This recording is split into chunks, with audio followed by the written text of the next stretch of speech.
Estamos desarrollando la serie El fruto del Espíritu basada en Gálatas 5:22, que dice: mas el fruto del Espíritu es amor, gozo, paz, paciencia, benignidad, bondad. Todas estas son cualidades que encontramos en la vida del Señor Jesucristo. En la lista de Gálatas 5:22, la siguiente cualidad es fe, o como algunas versiones traducen correctamente, fidelidad. No es solamente lo que creemos, sino cómo vivimos y qué es lo que hacemos como resultado de aquello que creemos. Durante toda mi vida yo soñaba con ir al Parque Nacional de Yellowstone, y hace algunos años atrás pude realizar ese sueño. ¿Saben lo que yo quería ver más que ninguna otra cosa en ese parque? Quería ver al famoso geyser conocido como el Viejo Fiel. Durante mi niñez y juventud había escuchado de él y quería ver ese majestuoso geyser, no solo en las postales, sino personalmente. Y desde la ventana de nuestro cuarto en el rústico alojamiento en el cual nos quedamos en el parque, podíamos verlo. En ese parque hay muchos otros geyseres, y algunos de ellos tal vez sean más espectaculares que el Viejo Fiel, pero ninguno se le compara. ¿Por qué? Porque cada 65 minutos exactamente erupciona. Y uno puede ver esa gruesa columna de candente agua y vapor elevarse hasta casi 70 metros de altura. Es un espectáculo impresionante, digno de verse y exacto. Cada 65 minutos el Viejo Fiel saldrá magnífico desde las entrañas de la tierra. Permítame decirle que la fidelidad es una cualidad que todos admiramos o debemos admirar. Lo interesante es descubrir que Dios no solo la admira, sino que la requiere.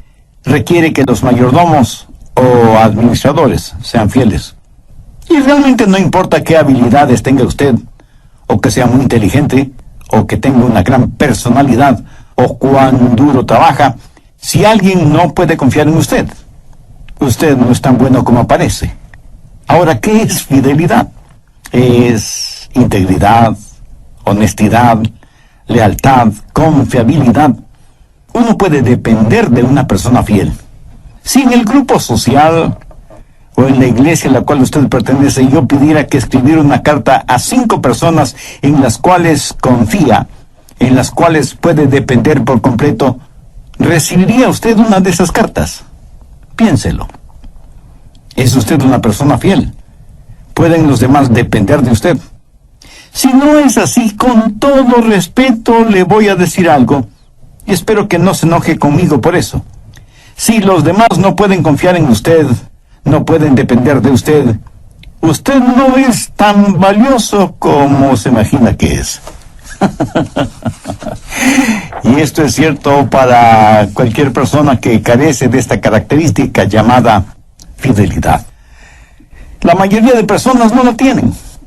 Me sorprendió y francamente debo decir que me desilusionó el resultado de una encuesta realizada por la mundialmente conocida empresa Gallup, que se dedica a hacer estudios sociales y encuestas pertinentes. Una de esas encuestas revela que el 40% de los trabajadores llaman a sus trabajos para decir que están enfermos, sin que eso sea verdad. Otro porcentaje de empleados cobra por 8 horas de trabajo, cuando en realidad solo han trabajado 5. Otros tratan de estafar a los clientes vendiéndoles mercadería de inferior calidad, pero cobrándoles como mercadería de primera. Y eso, mi amigo, es solo un botón de la muestra, porque la lista es verdaderamente larga. Al final de la encuesta mencionada, el señor Gallup dice lo siguiente: como científico investigador social, estimo que nuestro país está en una crisis de primera magnitud. Esta crisis no es política ni militar. Es una crisis espiritual y moral. Estamos enfrentando la crisis de la falta de integridad espiritual y moral en nuestra sociedad. ¿Es usted una persona fiel? Cuando usted esté frente al Señor Jesucristo, podrá Él decirle: bien, buen siervo y fiel. Mire lo que dice Proverbios 25:19. Como diente roto y pie descoyuntado es la confianza en el prevaricador en tiempo de angustia. Ahora quiero que piense conmigo en las marcas, la motivación y los métodos de la fidelidad. Primero, las marcas de la fidelidad. ¿Dónde y cómo debemos ser fieles? Enfoquemos esto por lo menos en 5 áreas. Primero, debemos ser fieles a nuestra familia. Una y otra vez la Biblia habla de la fidelidad familiar. Si usted no es fiel en su hogar, usted no podrá ser fiel en ninguna otra parte. Un marido tiene que ser fiel a su mujer. Tiene que ser moralmente fiel, sexualmente fiel. La más grande marca de infidelidad es el adulterio. En Proverbios 6:32 leemos: el que comete adulterio es falto de entendimiento, corrompe su alma el que tal hace. Yo oro y anhelo que usted sea espiritual y moralmente fiel con su cónyuge. Pero escúcheme atentamente. Usted no tiene que ser físicamente infiel para que sea infiel a su cónyuge. Muchos hombres parece que estuvieran casados con su trabajo, o que tienen una aventura amorosa con los deportes, o la intimidad hogareña la han reemplazado con otras cosas, sus pasatiempos, los negocios, los amigos, etc. Todo esto puede alejar a un hombre de su esposa. La Marina de los Estados Unidos tiene como lema Semper Fidelis, que quiere decir siempre fiel. Esto necesita ser una verdad en nuestro corazón y en nuestra vida. He hablado con muchos jovencitos que los identificamos como jóvenes delincuentes. Hay un profundo abismo entre estos jóvenes y sus padres. Al hablar con ellos, uno descubre que tienen una tremenda hostilidad hacia sus padres. Hostilidad que está enraizada en el resentimiento. Y el resentimiento hacia los padres tiene sus raíces en el hecho de que alguna vez, de alguna manera, los padres fueron infieles a sus hijos. Quiero decir, les hicieron promesas a sus hijos, promesas que jamás las cumplieron. Sabe que nuestros hijos tienen una memoria increíble. A veces les he preguntado a mis hijos, les he hecho alguna promesa y no la he cumplido. Ahora a mis nietos les pregunto, como abuelo, les he prometido algo y no lo he cumplido. Y una de mis nietas respondió, sí, abuelito, pero sabemos que no fue tu culpa. Los muchachos recuerdan cosas que quisiéramos que olviden y olvidan cosas que quisiéramos que recuerden. Bueno, sería para muchos de nosotros el preguntar a quienes amamos, ¿he sido fiel? He prometido algo y no lo he realizado. Y si es necesario, pida perdón y haga lo necesario para cumplir lo prometido. Hay muchas amarguras y resentimientos en el corazón de muchos jóvenes y jovencitas, y en muchos casos será usted, como padre o como madre, que ha sido infiel. Hay otra área en la cual necesitamos ser fieles: el dinero, las finanzas. Busque Lucas 16:10. El que es fiel en lo muy poco, también en lo más es fiel. ¿Qué haría usted si tuviera $1,000,000? Y usted responde, oh, yo haría esto y aquello, daría para las misiones, ayudaría a otros. Mi amigo, ¿está seguro que haría eso? Déjeme decirle una buena prueba de lo que usted haría si tuviera $1,000,000. Haría lo que hace hoy con $100. Esa es una buena prueba.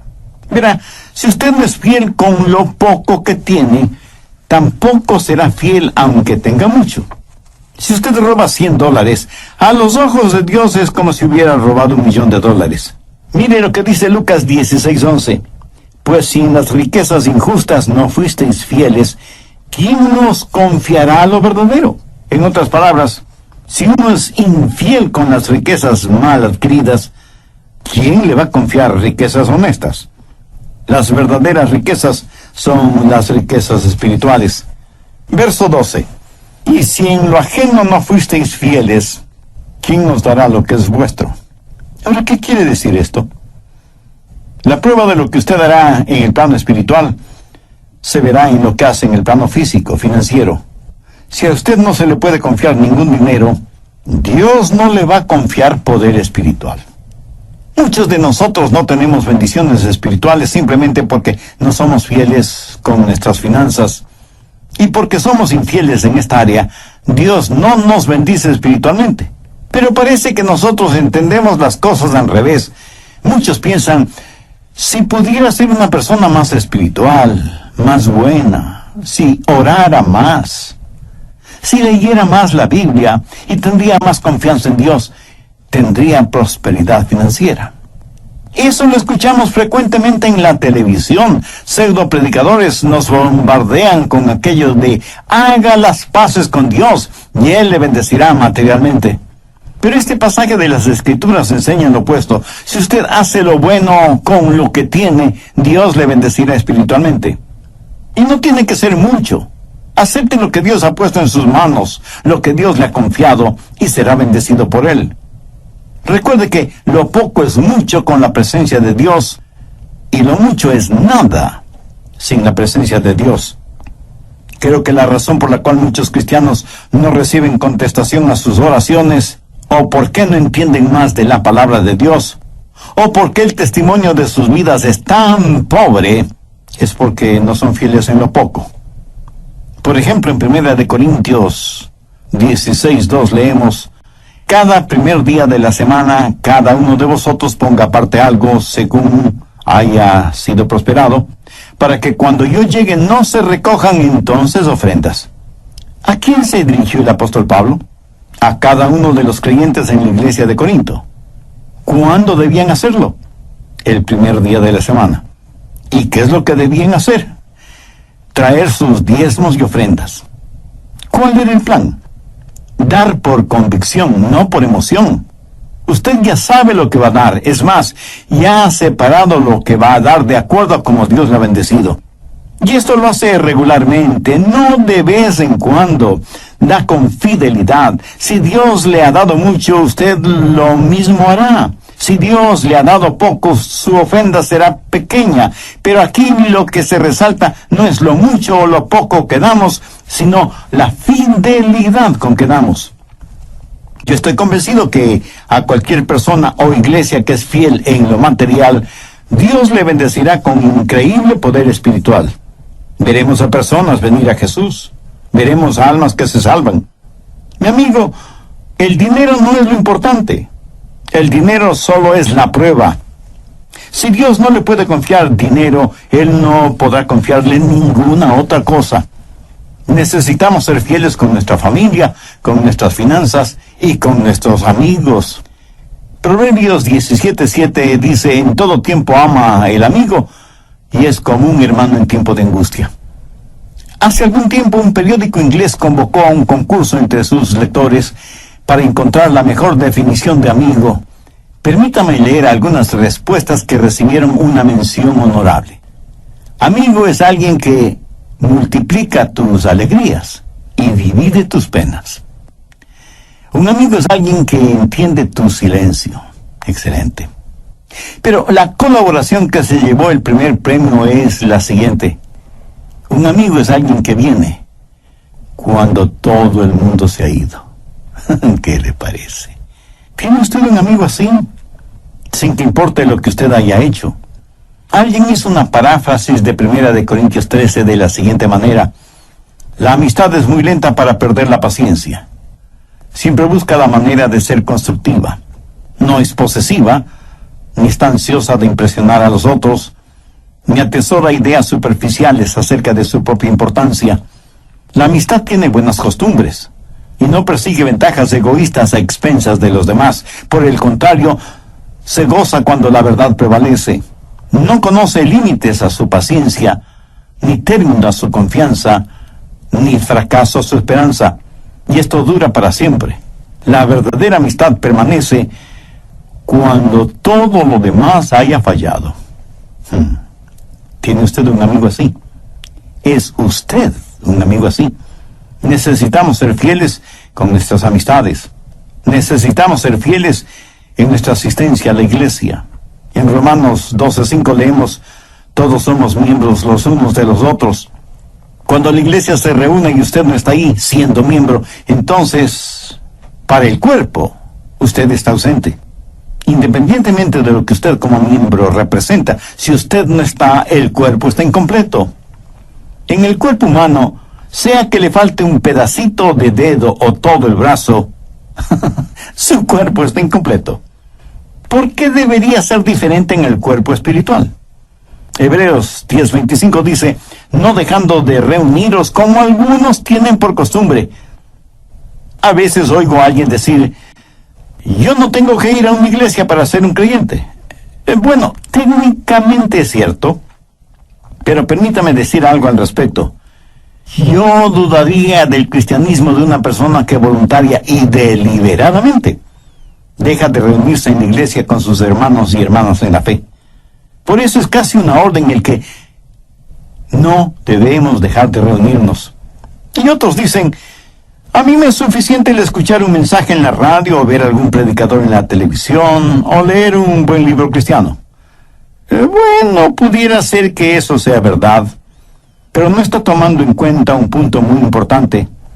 Usted no va a la iglesia únicamente por lo que pueda recibir. Usted va a la iglesia por lo que pueda dar. Y aquí no estoy pensando en términos financieros ni económicos, sino exclusivamente espirituales. Veamos Hebreos 10:25 en su totalidad. No dejando de reuniros como algunos tienen por costumbre, sino exhortándoos. Y tanto más cuando veis que aquel día se acerca. Yo no tengo que hacer énfasis ni explicar que estamos viviendo en días peligrosos y engañadores. Por eso nos debemos los unos a los otros una fidelidad bien entendida, aunque no le expliquemos con palabras. ¿Han notado cuán fieles podemos ser en cosas pasajeras, superficiales, que no dejan ningún beneficio de inventario? A veces somos más fieles seguidores de nuestros equipos deportivos favoritos que lo que somos a la iglesia que pertenecemos. En el libro de récords de Guinness está el nombre de un hombre que fielmente ha asistido a todos los campeonatos mundiales de fútbol, soccer, en cualquier país en que se haya celebrado. Pero cuando la esposa e hijos piden ir de vacaciones a la playa, o a la montaña, o a la selva, surgen 1000 problemas y dificultades. Algunos ciertos, otros inventados. ¿Cuál es su disculpa para su falta de fidelidad hacia Dios? ¿Qué quiere decir con eso de que no tiene tiempo? ¿Sabe lo que le dice a su pastor la presencia suya en la iglesia? Le dice 3 cosas muy importantes, aunque usted no se dé cuenta de su importancia. Le dice en primer lugar que Dios es importante para usted. En segundo lugar, le dice que Él, como pastor, es importante para usted. Y en tercer lugar, le dice a los demás que ellos son importantes para usted. Por eso necesitamos ser fieles en nuestro compañerismo, en nuestra comunión. Somos miembros los unos de los otros. Todo lo que he mencionado son marcas de nuestra fidelidad. Y necesitamos ser fieles en nuestra fe. Esto es, ser fieles a la palabra de Dios. He sabido de personas que toman la Biblia, la despedazan o se burlan de ella, o la someten a una minuciosa disección. Tenemos a algunos teólogos, y como usted seguramente sabe, la palabra teos significa Dios. Así que un teólogo es una persona que se supone conoce la palabra de Dios. Yo personalmente no sé por qué se llaman teólogos y no creen en la palabra de Dios. Para mí eso significa que no conocen a Dios. Sin embargo, tienen el atrevimiento de autonombrarse críticos y jueces de la palabra de Dios. Si no conocen al Dios de la palabra, ¿qué autoridad espiritual, moral o ética tienen para juzgar la palabra de Dios? La Biblia enseña claramente que no debemos juzgar la palabra de Dios. Es la palabra de Dios la que nos juzga a nosotros. Hebreos 4:12 dice, porque la palabra de Dios es viva y eficaz y más cortante que toda espada de 2 filos y penetra hasta partir el alma y el espíritu, las coyunturas y los tuétanos, y discierne los pensamientos y las intenciones del corazón. William Booth fue el fundador del Ministerio Ejército de Salvación y dijo que el mayor peligro en nuestro siglo es el perdón sin arrepentimiento, la salvación sin regeneración, la religión sin el Espíritu Santo, el cielo sin el infierno. Mi amigo, si hay una generación que más necesita ser fiel a la fe, es nuestra generación. Los estudiosos dicen que estamos solamente a una generación de volvernos completamente paganos. Si nosotros no practicamos y enseñamos fidelidad y fe a esta generación, la siguiente no tendrá absolutamente ninguna. Debemos ser buenos administradores No solo de las cosas materiales que Dios nos da, que son pasajeras, sino de las cosas y los valores espirituales que son eternos. Esas son las marcas de la fidelidad. Segundo, la motivación para nuestra fidelidad.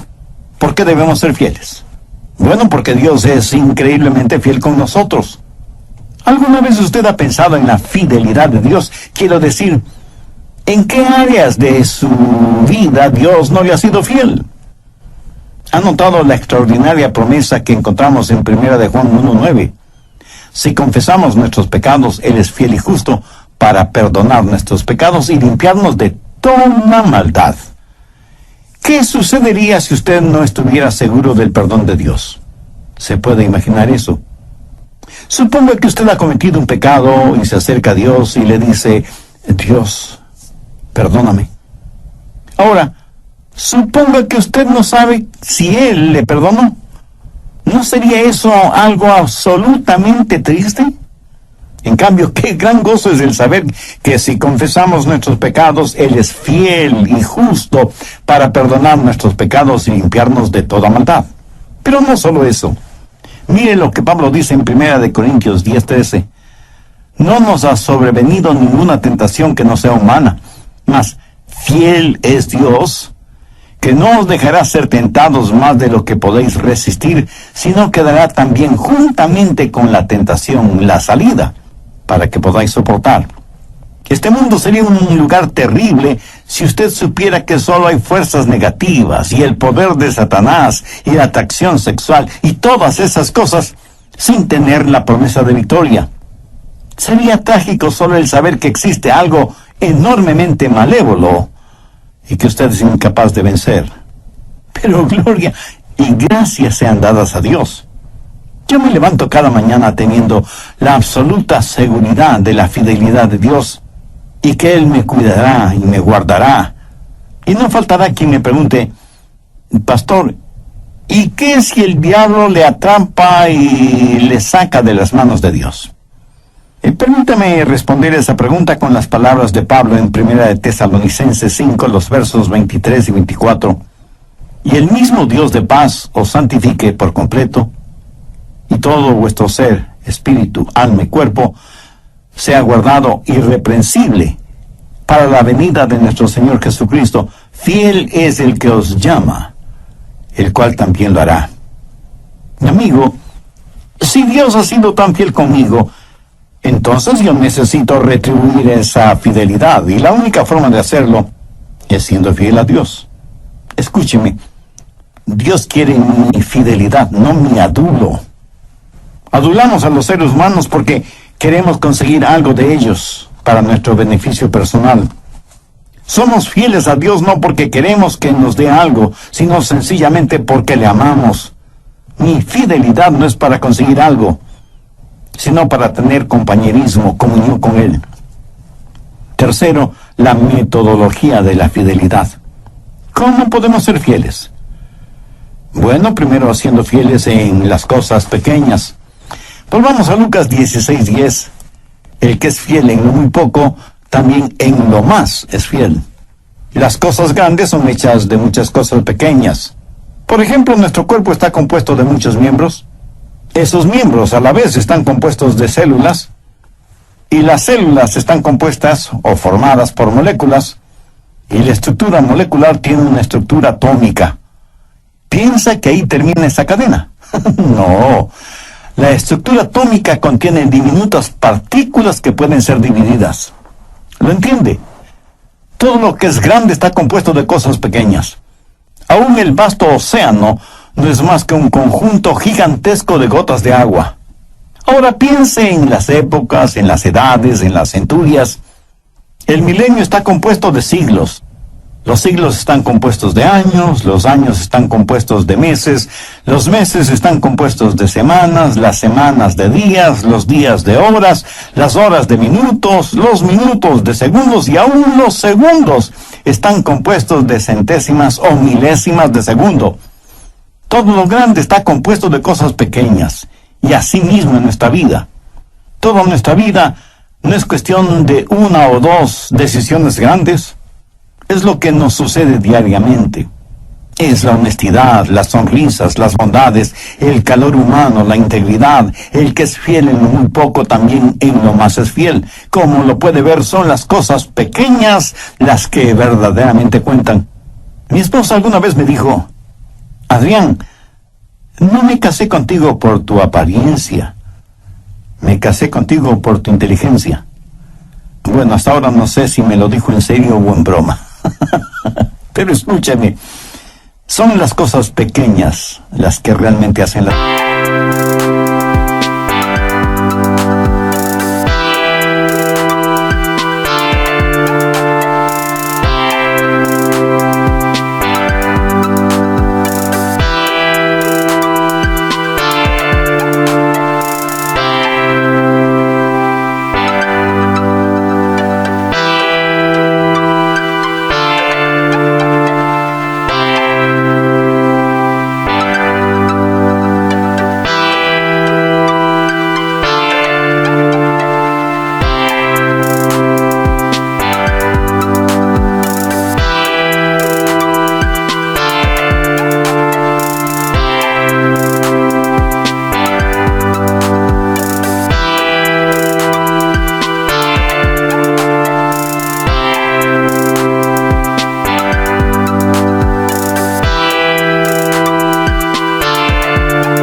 diferencia. Cuando usted es fiel en las cosas pequeñas, como invariablemente la noche sigue al día, usted será fiel en las cosas grandes. Porque la única manera de tener cosas grandes es por medio de las cosas pequeñas. Piensa en David, el hombre conforme al corazón de Dios. Antes de que David fuera rey, él fue pastor. Cuidaba los rebaños de su padre antes de poder cuidar toda una nación. Antes de matar a Goliat, había matado a un oso y a un león, y porque él fue fiel en las cosas pequeñas, él pudo ser fiel en las cosas grandes. Un gran evangelista de épocas pasadas solía decir: la regla que gobierna mi vida es esta: cualquier cosa que oscurece mi visión de Cristo, o que me quite el deseo de estudiar la Biblia, o que invada mi vida de oración, o que haga difícil mi labor cristiana, es negativa para mí, y por lo tanto, como cristiano, debo huir de eso. Padres, ¿saben lo que necesitan saber? No mande a sus hijos a la iglesia. Vaya usted con ellos a la iglesia. El domingo no les dé dinero para la ofrenda. Enséñeles a que usen del dinero que usted les da semanalmente. Que aprendan a diezmar y ofrendar con lo que ya es de ellos. Por pequeña que sea la ofrenda de ellos ahora, cuando sean profesionales no tendrán ningún problema dando en grande. Enséñenles a ser fieles en las cosas pequeñas y le aseguro que ellos serán fieles en las cosas grandes. Pero hay algo más. Sea fiel en las cosas secretas. Lo que usted es en la oscuridad, nadie más, excepto Dios, lo sabe. Ahora escúcheme bien. Lo que usted es a solas, eso es lo que usted es. Déjeme darle una prueba para descubrir su carácter. ¿Qué haría, bueno o malo, si supiera que nadie nunca lo sabrá? Capilla Sixtina en el Vaticano, en Roma. Él estaba pintando minuciosamente un área de esa gran obra, pero nadie podía verla. Y alguien le dijo: maestro, lo que está pintando nadie lo puede ver. Y él le contestó: yo lo puedo ver, y Dios lo puede ver. Amigo, eso es fidelidad. Sea que los demás lo sepan o no, sea que los demás lo vean o no, sea fiel en las cosas secretas. Para aquellos que por naturaleza de su trabajo tienen muchas veces que quedarse en la habitación de un hotel donde nadie les conoce y donde nadie les ve, quiero decirles algo muy importante: sea fiel en las cosas sagradas. Esa es la raíz de la fidelidad. Aunque esté solo o sola, mantenga su corazón sensible a la voz y a la presencia de Dios. La relación que usted tenga con Dios en el secreto de su soledad será evidente cuando esté frente a los demás, aunque usted no se dé cuenta de eso. En 2 Timoteo 4, los versos del 6 al 8, tenemos el extraordinario consejo que Pablo le dio a su hijo espiritual, el joven Timoteo. Y le dice: porque yo ya estoy para ser sacrificado, y el tiempo de mi partida está cercano. He peleado la buena batalla, he acabado la carrera, he guardado la fe. Por lo demás me está guardada la corona de justicia, la cual me dará el Señor juez justo en aquel día, y no solo a mí, sino también a todos los que aman su venida. Pablo está en prisión esperando ser ejecutado. Con mi imaginación puedo ver a este anciano apóstol firmando esta carta a Timoteo.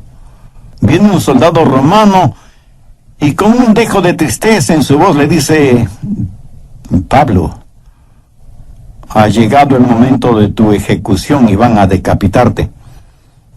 Pablo da un profundo suspiro, toma su viejo manto, se lo pone sobre los hombros y con gozo dice: estoy listo.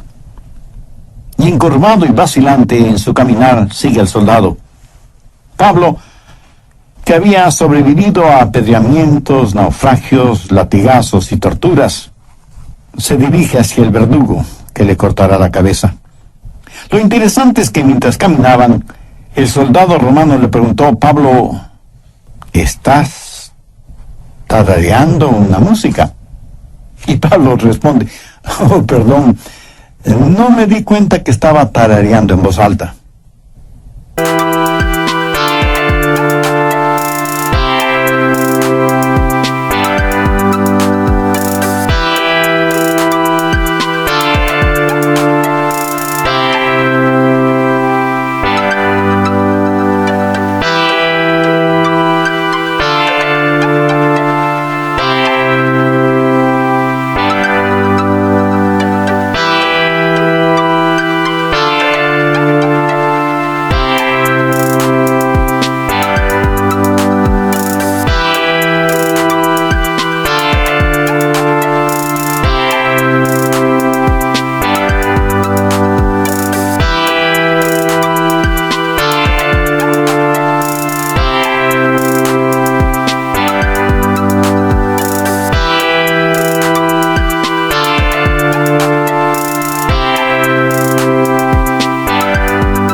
¿Qué es lo que tarareas? Oh, solo es una pequeña canción que dice: todo valdrá la pena cuando vea a Jesús. Y el soldado, sorprendido o admirado, le dice: Pablo, ¿sabes que eres un individuo extraño? ¿Acaso no tienes miedo de morir? Y Pablo, sonriendo, le responde: no, mi amigo, ya estoy acostumbrado. ¿Que ya estás acostumbrado? ¿Y qué quieres decir con eso? Simplemente que muero a diario. Y el soldado dice: pues ahora te entiendo menos. Y llegan a donde está el verdugo, hacen que Pablo se arrodille y ponen su cabeza sobre un grueso tronco de madera cubierto con sangre seca, señal de que otros antes habían sido decapitados. Y el guardia le pregunta: Pablo, ¿quieres decir algunas palabras finales? Y Pablo dice: sí, Jesucristo es el Señor. El verdugo deja caer con fuerza su gigantesca hacha. Hay un sonido seco y la cabeza del apóstol rueda por el suelo. La siguiente escena me la imagino en el cielo. Pablo, mirando el rostro de Jesucristo, le dice: Señor Jesús, yo no fui importante, ni influyente, ni rico. De hecho, ni siquiera soy atractivo, ni tengo una voz carismática, ni una personalidad agradable. Pero, Señor, he peleado la buena batalla, he acabado la carrera, he guardado la fe. Me es casi imposible el imaginarme lo que Jesús le habrá dicho al apóstol, pero de algo sí estoy absolutamente seguro. Le habrá dicho: bien, buen siervo y fiel, sobre poco has sido fiel, sobre mucho te pondré, entra en el gozo de tu Señor. ¿Y sabe por qué Pablo fue un cristiano extraordinario? Porque fue fiel en su fe, y su fidelidad le costó la vida. ¿Sabe lo que quiero para mi propia vida? Quiero terminar mi carrera. Quiero terminar mi carrera con gozo. ¿Y sabe lo que yo quisiera para cada uno de mis amigos que me escuchan por intermedio de este programa? Quiero que terminen bien, quiero que sean fieles, quiero que su fidelidad se manifieste aun cuando esté solo o sola. Quiero decir, cuando nadie más que Dios le esté observando. Deseo que la fe como fruto del Espíritu florezca no solo para embellecer su vida, sino para que sea de inspiración y bendición en la vida de los demás. Y la única forma de tener el fruto del Espíritu es por medio de una relación personal con Dios, a través del Señor Jesucristo. Si usted aún no es salvo, pero quiere serlo, le invito a orar conmigo una corta oración. Mi oración será solo para guiarle. Usted ore con sus propias palabras, pero ore con fe, con sinceridad, con toda su confianza en el Señor Jesucristo. Y dígale: querido Dios, reconociendo que soy pecador y que espiritualmente estoy perdido, aunque sea una persona religiosa, vengo con mi esperanza puesta en tu gracia y misericordia, no por ningún mérito que yo tenga, sino en los méritos de tu Hijo, el Señor Jesús. Señor Jesús.